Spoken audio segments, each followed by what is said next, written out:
আসসালামু আলাইকুম ওয়া রাহমাতুল্লাহি ওয়া বারাকাতুহু। আমরা দেখতেছেন আমরা হারামে চলে এসেছি, ঠিক আছে। হারামে ইফতারের জন্য সবাই এখানে বসে আছে। আপনি আমাকে দেখতে পাবেন না, ঠিক আছে, আমরা পেছনটা কথা বলছি আর আমার আনোয়ার ভাই সামনে ভিডিও করছে।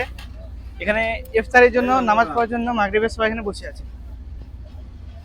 তো কিছু না, একটু টাইম হলে ইফতারি দিবে হারাম থেকে, ফ্রি দেওয়া হবে, সবাই কিনে খেতে হবে না, পয়সাটা বেঁচে যাবে, যা 5-10 টাকা রিয়াল খরচ হতো। এখনো দিতে শুরু করেনি, ঠিক আছে, দিবে, অবশ্যই দিবে।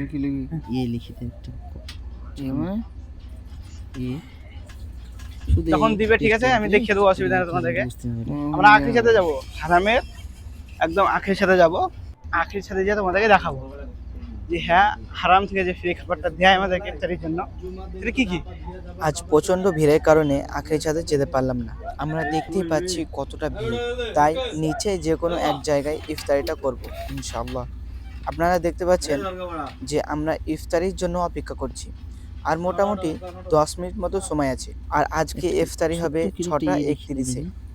ইতিমধ্যে আমাদেরকে হারাম থেকে একটি করে খাবারের প্যাকেট দিয়েছেন।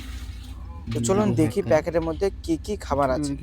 মাহফুজ, প্যাকেটটা খুলে বলো প্যাকেটের মধ্যে কি কি আছে। এই যে একটি পাউরুটি, একটা কেক, আর কিছু খেজুর, আর একটি লেমন জুস, আর তার সঙ্গে পানির বোতল। আর এই খাবারগুলি সরকার থেকে পরিবহন করা হয়। এখন আমরা যে জায়গায় আছি সেই জায়গাটার নাম হচ্ছে বাবুস সালাম। আল্লাহ তাআলা আমাদের সকল মুসলিম উম্মাহকে আল মসজিদ আল হারামে ইফতারি করার তৌফিক দান করুন। আমিন।